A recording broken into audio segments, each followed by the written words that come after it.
Hello YouTube, this is Coffee Imp, and today we're going to go over 5 useful Android applications. I will also stick to applications that you can use for free. That being said, there are paid components to some of these, but if anything they only add to the functionality of the applications, and I found the free versions more than useful. So with that out the way, let's start with number 1, Evernote. I have used a lot of different note-taking apps back in my day, and Evernote takes the cake. With the free version, you can use it on 2 different devices. So for me, that's my phone and my personal computer. And of course, there is a paid version of it that lets you use it on an unlimited amount of devices.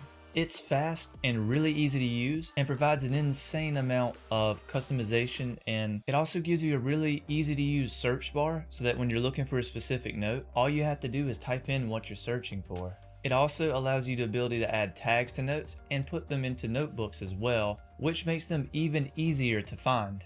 Additionally, it backs up all these notes to the cloud so that you don't have to worry about losing them in the event that something happens to your phone or your device. And personally, I think this app has one of the more useful widgets, as it allows you to go directly into taking a note just by simply clicking the icon. I use this app all the time to write down model numbers and part numbers to both my house and car repairs. And it's nice to have a place where it's easy to find these notes even years after the fact. Okay, before we talk about this next app, I promise you this video is not sponsored. I just think that Dashlane is an insanely useful password manager application. It's nice to have a place to organize all your passwords in one place that is also secure. Now admittedly, the free version only lets you use it with one device, but I've never found that to be much of a problem, and again, there is a paid version of this that allows you to use it on an unlimited amount of devices. Simple and easy to use. It does exactly what I need it to do, nothing more, nothing less. Once you have it set up, on practically every website I have used, when I go to sign in, Dashlane takes the wheel and signs in for me. When you open the app, it has a button in the bottom right corner for adding passwords. And when you have passwords stored, it stores them in alphabetical order to make them really easy to find. And again, like Evernote, it has a search bar in the top for when you want to look for a specific password manually. You can even import passwords from Chrome and other password managers, which makes it even easier to use.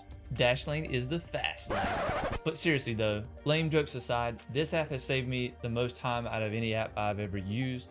I cannot overstate how useful it is to have a password manager of some kind on your phone. Moving on to useful app number 3, Anki for Android.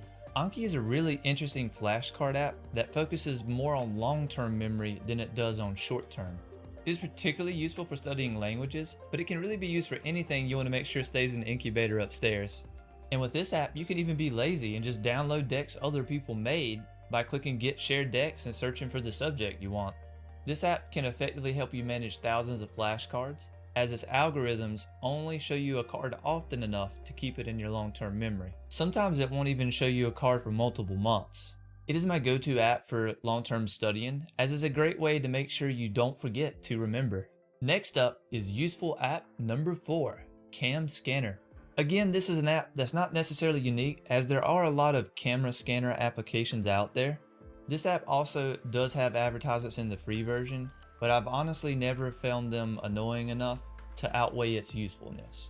It's come in really handy when I've needed to scan documents on the fly, and again, like all these other apps, it's just really easy to use. Simply click on the camera icon in the bottom right corner, take your picture, do a little bit of editing, and send it to where you need it to go. I usually send mine via email in the PDF format so that I don't have any weird formatting errors. Last but certainly not least is useful app number 5, IFTT, or If This, Then That. This is an app that lets you automate and set up custom actions for just about anything.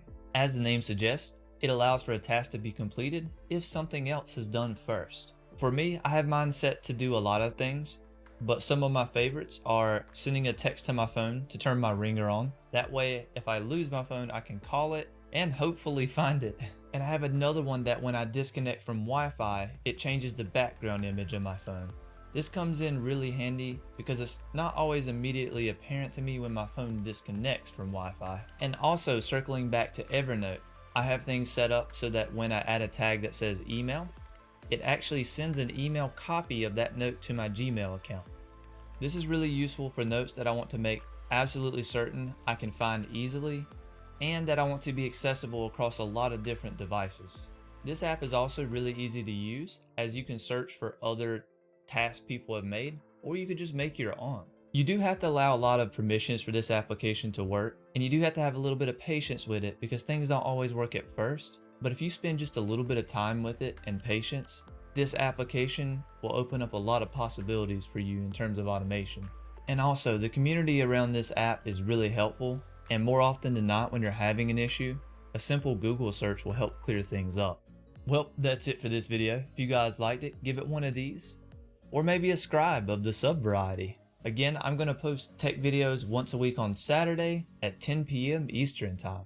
Bye-bye.